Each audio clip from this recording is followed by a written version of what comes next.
मिनिटांमध्ये बातम्यांचा वेगवान पद्धतीने आढावा घेऊयात।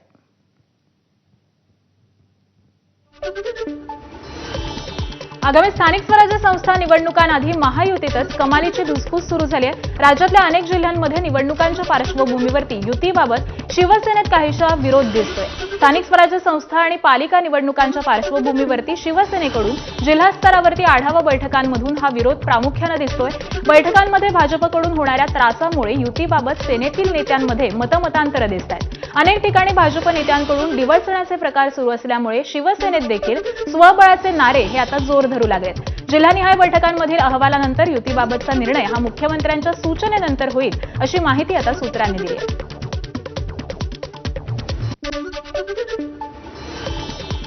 महाराष्ट्राच्या विकासाचा रोडमॅप तयार करण्यात आलेला असून त्यासाठी व्हिजन डॉक्युमेंटच्या मसुद्याला मुख्यमंत्री देवेंद्र फडणवीस यांच्या अध्यक्षतेखाली सोमवारी झालेल्या बैठकीत मान्यता देण्यात आली।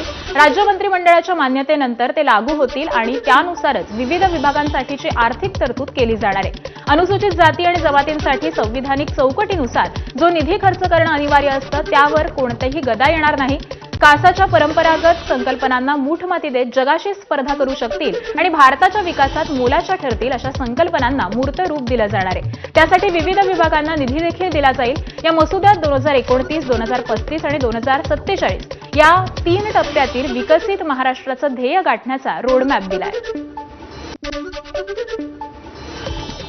नोव्हेंबर महिन्याच्या पहिल्या आठवड्यामध्ये ठाकरेंच्या शिवसेनेचे पक्षप्रमुख उद्धव ठाकरे पुन्हा एकदा मराठवाडा दौरा करणार आहेत। या दौऱ्यामध्ये उद्धव ठाकरे 4 दिवस अनेक गावांना भेटी देणार असून नुकसानग्रस्तांच्या परिस्थितीचा आढावा घेतील।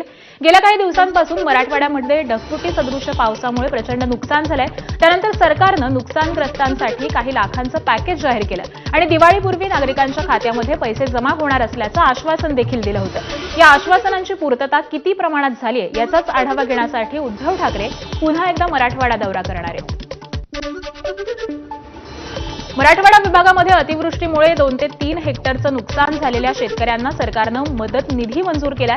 या मदतीचा अध्यादेश देखील जारी करण्यात आलाय। 7 जिल्ह्यांसाठी 346 कोटी 31,70,000 रुपयांचा समावेश आहे। मात्र प्रत्यक्षात शेतकऱ्यांच्या खात्यामध्ये हे पैसे कधी जमा होणार याबाबत अजून स्पष्टता नाही।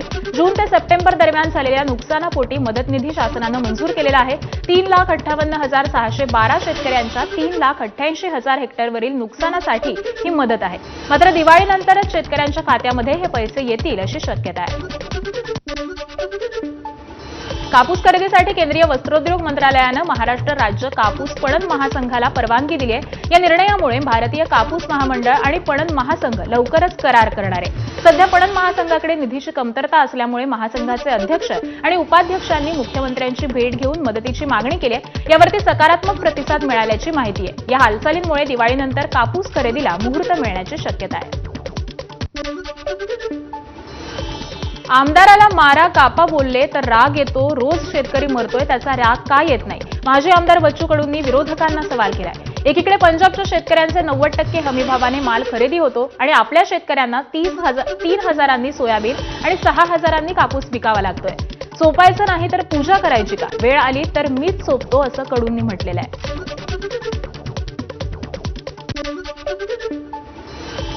रोज शेतकरी मरतं त्याचं का राग येत नाही? 3,000 सोयाबीन विकावं लागतं, 6,000 सोयाबीन कापूस विकावं लागतं। अजूनही कोण माहितीला नाही दाखवा ना मला। पंजाबच्या शेतकऱ्याचं 90% माल हमी भावानं खरेदी होतं आणि आमचा ऐन दिवाळीच्या वेळेस 2200 2,000 1,500 500 विकत घ्यावं लागली। लाज वाटली पाहिजे। सोपाचं नाही का? यांना काय पूजा करायची का? सोपणारच। प्रहार जनशक्ती पक्षाचे अध्यक्ष बच्चू कडू यांच्या विधानामुळे महाराष्ट्रभरात सध्या गदारोळ उडालाय। शेतकऱ्यांनो आत्महत्या करू नका, वेळ आली तर एखाद्या आमदाराला मारा आणि कापा असं वादग्रस्त विधान बच्चू कडूंनी केलंय। बच्चू कडूंच्या विधानावरती राजकीय मतमतांतर तर होत असताना बांधावरच्या शेतकऱ्यांनी त्यांचं म्हणणं मांडलंय। अकोला जिल्ह्यातील म्हैसूर गावातील शेतकऱ्यांशी संवाद साधलाय आमचे प्रतिनिधी उमेश अलोणे यांनी। आपण अकोला जिल्ह्यातल्या म्हैसूर गावामध्ये आणि काल बच्चू कडूंचं एक स्टेटमेंट आलं होतं की शेतकऱ्यांना आत्महत्या करू नका, एखाद्या आमदाराला मारा कापा मात्र आत्महत्या करू नका। त्या बच्चू कडूंनी जे स्टेटमेंट केलं तुम्हाला वाटतं योग्य आहे? योग्य आहे, बिलकुल योग्य आहे। कारण की मालाला भाव नाही भेटत, सरकार शेतकऱ्याकडे दुर्लक्ष करते। काका असं स्टेटमेंट करणं बरोबर वाटतं का तुम्हाला? बरोबर वाटते सगळ्या मंत्र्यांना समजायला पाहिजे की काय परिस्थिती आहे ती. 2 एकरात चार पोते बी सोयाबीन नाही झालं आणि मार्केटले भाव नाही. 38च्या 37च्या भावानं सोयाबीन घेऊन राहिले. कलेक्टरला समजत नाही का? कलेक्टरनं मंत्र्याला कळवायला पाहिजे का नाही? जो लागलेला खर्च आहे तो यावर्षी शेतकऱ्याचा निघलेला नाही आणि सरकारचे धोरणं चालले. इकडे नापिकी आहे आणि पुन्हा कर्जमाफी नाही, त्याचे निकष आणि त्याचे अभ्यास हे सगळं चालू आहे मुख्यमंत्र्यांचं.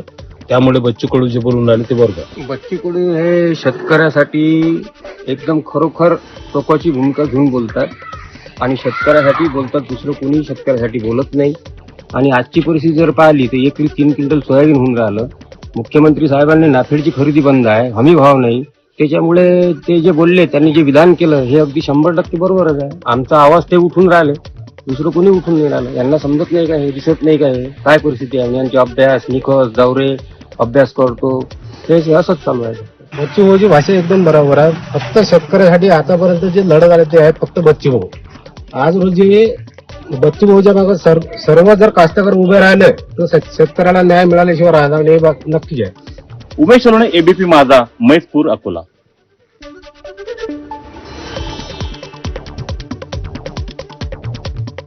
आणि यानंतर आताची एक ब्रेकिंग बातमी पाहूयात. मंत्री माणिकराव कोकाटेंनी अजित पवारांच्या कामाची स्तुती करताना एक मोठं वक्तव्य केलंय. शरद पवारांसोबत काही आमदार नाईलाजानं गेल्याचा दावा कोकाटेंनी केला.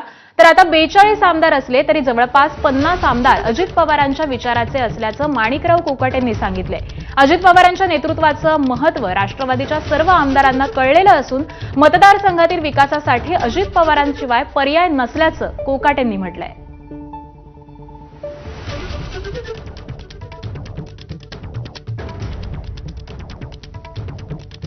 आणि जाणीवपूर्वक आम्ही सर्वांनी हा निर्णय घेतलाय की दादांच्याच पाठीशी आपण उभं राहिलं पाहिजे. जर मतदारसंघामध्ये विकास करायचा असेल, जर जनतेला न्याय द्यायचा असेल तर दादांच्या नेतृत्वाशिवाय पर्याय नाही. ही गोष्ट आम्हाला जाणवली आणि म्हणून आम्ही सर्वांनी एकमुखी दादाला पाठिंबा दिलेला आहे. कुठल्याही प्रकारची कंडिशन न ठेवता, शर्त न टाकता. आणि यानंतर पुन्हा एकदा बातम्यांचा वेगवान आढावा घेऊयात. मुंबईच्या पूर्व आणि पश्चिम उपनगरांना जोडणाऱ्या मेट्रो 2B प्रकल्पांतर्गत मंडाले ते चेंबूर या दरम्यानचा पहिला टप्पा लवकरच खुला होणार आहे. प्रकल्पाला मेट्रो रेल्वे सुरक्षा मंडळाचं प्रमाणपत्र मिळालंय. मेट्रो 3 पाठोपाठ मंडाले ते चेंबूर मार्गावरती मेट्रो धावणार असल्यामुळे मुंबईकरांचा प्रवास अधिक सुलभ होणार आहे. एकूण 23 किलोमीटर लांबीचा बहुप्रतीक्षित मेट्रो 2 प्रकल्प 2 भागांमध्ये विभागला गेला. त्यात सध्या प्रवासी सेवेमध्ये दाखल असलेली लाईन 2A दहिसर ते डीएन नगर आणि लाईन 2B डीएन नगर ते मानखुर्द मंडाले याचा समावेश आहे. ऑक्टोबर अखेरपर्यंत मंडाले ते चेंबूर मेट्रो धावण्याची शक्यता आता वर्तवली जाते. राज्याच्या महसूल विभागातील 47 अधिकाऱ्यांना बढत्या देण्यात आल्या. त्यानुसार महाराष्ट्राला आता 47 नवे अप्पर जिल्हाधिकारी मिळालेले आहेत. तब्बल गेल्या 10 वर्षांपासून अधिकाऱ्यांच्या बढत्या रखडलेल्या होत्या. ऐन दिवाळीच्या पहिल्याच दिवशी राज्य सरकारकडून शासन आदेश जारी करत अधिकाऱ्यांना दिवाळी भेट देण्यात आली आहे. महसूल मंत्री चंद्रशेखर बावनकुळेंनी महसूल अधिकाऱ्यांना ही पदोन्नतीची भेट दिली आहे. ज्येष्ठ पत्रकार सुरेश भटेवरांनी कुसुमाग्रज प्रतिष्ठानच्या कार्यवाह पदाचा राजीनामा दिलाय. भटेवरा यांचा कार्यकाळ 5 वर्षांचा असून देखील वर्षभरातच त्यांनी राजीनामा दिलाय. राजीनाम्यामुळे विश्वस्त मंडळातील मतभेद हे उघड झालेत. रिक्त पदासाठी भटेवरा यांनी दिलेल्या नावांना विश्वस्त मंडळाच्या बैठकीमध्ये विरोध करण्यात आल्याची सूत्रांची माहिती आहे. शिवाय कुसुमाग्रज प्रतिष्ठानच्या विश्वस्त मंडळाच्या कार्यपद्धतीवरती नाराज होऊन सुरेश भटेवरा यांनी प्रतिष्ठानचे अध्यक्ष वसंत आबाजी डहाके यांच्याकडे राजीनामा दिलेला आहे. रायगडमध्ये अजित पवारांच्या राष्ट्रवादीला मोठा धक्का बसलाय. राष्ट्रवादीचे प्रदेशाध्यक्ष सुनील तटकरेंचे निकटवर्तीय विकास गायकवाड यांनी भरत गोगावलेंच्या उपस्थितीमध्ये शिंदेंच्या शिवसेनेत प्रवेश केलाय. त्यामुळे अजित पवारांच्या राष्ट्रवादीला ऐन निवडणुकीच्या तोंडावरती मोठा धक्का बसलाय. एकीकडे आगामी निवडणुकांच्या पार्श्वभूमीवरती शिंदेंची सेना रायगड जिल्ह्यात राष्ट्रवादीचा पराभव करण्यासाठी जोरदार मोर्चे बांधणी करतेय, तर दुसरीकडे या निवडणुकीमध्ये महायुतीतील 2 पक्ष एकमेकांसमोर आमनेसामने येणार असून ही लढत अधिक चुरशीची बनणार आहे. दरम्यान दिवाळीनंतर आणखी काही राजकीय फटाके फुटणार असल्याचा दावा हा मंत्री भरत गोगावलेंनी केलाय.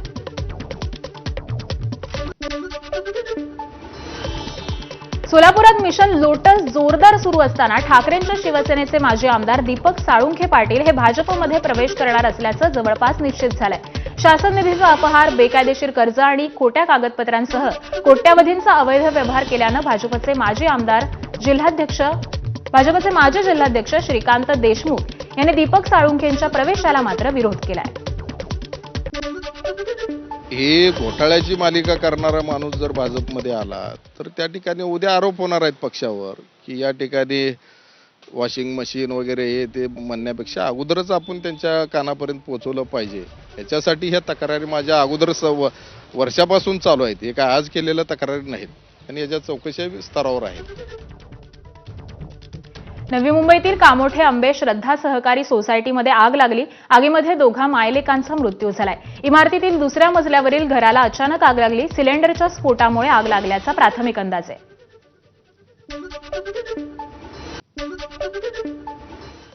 आणि यानंतर आत्ताची एक ब्रेकिंग बातमी पाहूयात. वाशीतील सेक्टर 14 MG कॉम्प्लेक्समध्ये भीषण आग लागलेली आहे आणि या आगीमध्ये 4 जणांचा मृत्यू झालेला आहे. आताची ही घटना आहे. वाशीतल्या सेक्टर 14 मध्ये MG कॉम्प्लेक्स आहे आणि या कॉम्प्लेक्समध्ये भीषण अशी आग लागलेली होती आणि या आगीमध्ये या 4 जणांचा मृत्यू झालाय. विनायक पाटील आपले प्रतिनिधी या संदर्भातली माहिती देत आहेत. विनायक, दिवाळीच्या दिवसांमधली अत्यंत दुर्दैवी अशी ही घटना आहे. आग कशामुळे नेमकी लागली होती, काय माहिती मिळते? नक्कीच आपण पाहतो की आज लक्ष्मीपूजनाचा दिवस आहे ना. आजच्या दिवशी नवी मुंबईमध्ये वाशी आणि कामोठे ह्या 2 ठिकाणी आहेत ती आगी लागल्याच्या घटना घडलेल्या आहेत. दोन्ही ठिकाणी घरामध्ये आगी लागल्या असल्यामुळे 6 जणांचा आहे तो मृत्यू झालेला आहे. वाशीतली आपण आग पाहतो की ही आग आहे ती 10व्या मजल्यावरती लागली होती, मध्यरात्री लागली होती आणि शॉर्ट सर्किटमध्ये ही आग लागल्याचा प्राथमिक अंदाज आहे तो वर्तवला जातोय. आणि 10व्या मजल्यावरील आग ही 10वी, 11वी आणि 12वी अशा 3 मजल्यावरती पसरलेली होती. याच्यामध्ये 10व्या मजल्यावरील एका घरातली आजीचा आहे तो दुर्दैवी मृत्यू झालाय. तर 12व्या मजल्यावरती एकाच कुटुंबातले आई वडील आणि 6 वर्षाच्या मुलीचा मृत्यू झालेला आहे.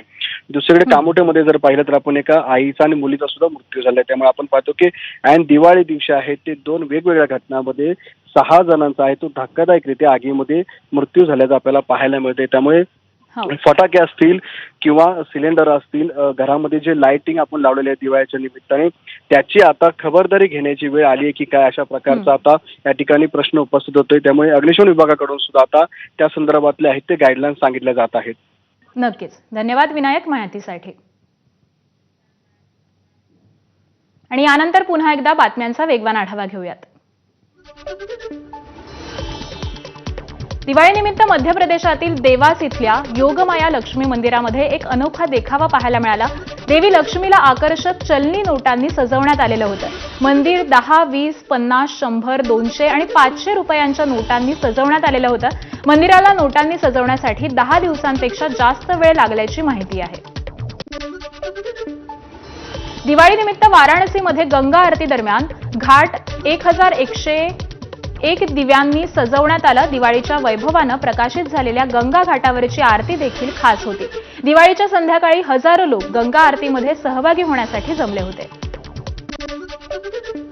अयोध्येतील दीपोत्सवाच्या गिनीज रेकॉर्डनंतर दिव्यांमधील तेल जमा करणाऱ्यांची गर्दी झाली आहे. तेल महाग असल्यामुळे ते खरेदी करू शकत नाही म्हणून दिव्यांमधील तेल जमा करत असल्याचं या नागरिकांनी सांगितलंय. अयोध्येमधील दीपोत्सवामध्ये 26,17,215 दिवे लावण्याचा रेकॉर्ड करण्यात आलेला होता. मात्र यानंतर तेल पळवणाऱ्यांची गर्दी झाली. यावरून अखिलेश यादव यांनी टीका केली आहे. उजेडानंतरचा अंधकार चांगला नाही असं म्हणत अखिलेश यादव यांनी योगी सरकारवरती टीका केली आहे. हैदराबादच्या सरोजिनी देवी आय हॉस्पिटलमध्ये फटाक्यांमुळे डोळ्यांना दुखापत झाल्याच्या 30 घटनांची नोंद झाली आहे. त्यापैकी 2 गंभीर आहेत. रुग्णालयातील डॉक्टरांनी सांगितलंय की बहुतेक प्रकरणांमध्ये कॉर्निया आणि रेटिनाला नुकसान झालेलं आहे, ज्यामुळे काही रुग्णांची दृष्टी धोक्यात येऊ शकते. रुग्णालयाने तात्काळ उपचार सुरू केलेले आहेत, परंतु गंभीर जखमींना शस्त्रक्रिया आवश्यक आहे. हरिद्वारमध्ये एका मगरीनं दहशत पसरवली आहे. लखजर परिसरातील जैतपूर गावामध्ये मगर शिरलेली होती. लोकवस्तीच्या परिसरामध्ये मगर पाहून गावकऱ्यांमध्ये भीतीचं वातावरण निर्माण झालं होतं. मगरीला पाहण्यासाठी मोठी गर्दी जमली. वन विभागाच्या पथकांनी मगराला रेस्क्यू करून अधिवासामध्ये सोडलंय. उत्तराखंडमधील रामनगरमध्ये अचानक हत्ती रस्त्यावरती आल्यामुळे चालकांनी वाहन जागीच टाकून पळ काढलेला आहे. हत्ती एका कारच्या मागेच लागलेला होता. हत्तीनं कार उलटवून टाकली. कसाबसा कारमधील नागरिकांनी जीव वाचवत तिथून पळ काढला. ओलाचे संस्थापक आणि सीईओ भाविश अग्रवाल यांच्यावरती आत्महत्येस प्रवृत्त केल्याचा गुन्हा दाखल करण्यात आलाय. बंगळुरूमधील एका कर्मचाऱ्यानं आत्महत्या केल्यानंतर त्याच्यावरती झालेल्या छळाची माहिती देणारी 28 पानांची सुसाईड नोट आढळल्यानंतर सदर गुन्हा हा दाखल करण्यात आलाय. बंगळुरू पोलिसांनी ओलाचे अधिकारी सुब्रत कुमार दास यांच्यावर आणि इतरांची नावं देखील यामध्ये समाविष्ट आहेत. आत्महत्या करणाऱ्या कर्मचाऱ्याचं नाव के अरविंद असं असून तो बंगळुरूमधील चिक्कल सांद्रा इथं राहत होता. 2022 पासून तो ओला इलेक्ट्रिकमध्ये इंजिनियर म्हणून काम करत होता. 28 सप्टेंबर रोजी अरविंदनं राहत्या घरामध्येच आत्महत्या केली होती. फ्रान्सची राजधानी पॅरिसमध्ये चक्रीवादळामुळे भीतीचं वातावरण निर्माण झालंय. वादळ क्रेनला धडकताच रहिवासी घाबरले. या अपघातामध्ये एकाचा मृत्यू झालाय तर 9 पेक्षा अधिक जण जखमी झाले. सर्वत्र चक्रीवादळानं एकच हाहाकार माजवलाय. फिलिपिन्समध्ये वादळामुळे मोठ्या प्रमाणात नुकसान झालंय. एकट्या फिलिपिन्सच्या 2 शहरांमधून सुमारे 47,000 लोकांना सुरक्षित ठिकाणी हलवण्यात आलंय. वादळानंतर आलेल्या पुरामुळे 2 लोकांचा मृत्यू देखील झालाय. व्हेनेझुएलाच्या अनेक भागांमध्ये पुरामुळे प्रचंड नुकसान झालंय. मुसळधार पावसामुळे नद्या दुथडी भरून वाहत आहेत. पुराचं पाणी घरांमध्ये शिरलेलं असून संसार उपयोगी साहित्याचं मोठ्या प्रमाणात नुकसान झालंय. पूर्व आशियाई देशांमध्ये असलेल्या शक्तिशाली वादळानं देखील तिथल्या लोकांना हादरवून टाकलंय. वादळ ताशी 100 किलोमीटरपेक्षा जास्त वेगाने तैवानकडे सरकतंय. हे जिथे जिथे गेलं तिथे तिथे त्यानं लँडस्केप बदलवून टाकलेत. तैवानमधून देखील अशाच प्रकारचे फोटो हे समोर आलेले आहेत, ज्यामध्ये वादळामुळे झालेला विनाश हा स्पष्टपणे दिसून येतोय. अनेक झाडं जोरदार वाऱ्यामुळे उन्मळून पडली आहेत. लातूर शहरातील अहिल्यादेवी होळकर चौक परिसरामध्ये एका कारला लटकलेला तरुण हा बराच अंतर फरफटत जातानाचा व्हिडिओ मोबाईल कॅमेरामध्ये कैद झालाय.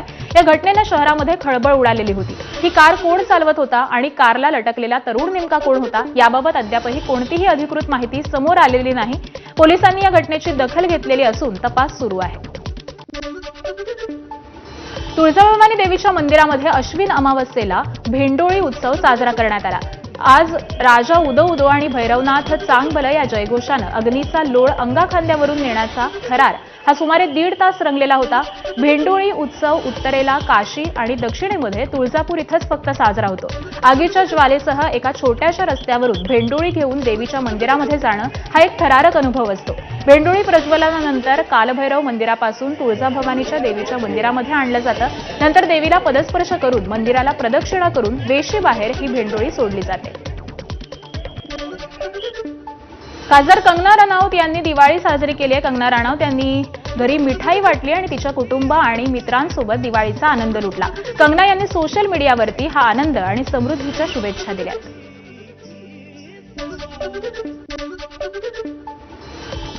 आणि या बातम्यांसह बुलेटिनमध्ये एक छोटासा ब्रेक घेतोय. लगेच परत येतोय. पाहत रहा एबीपी माझा.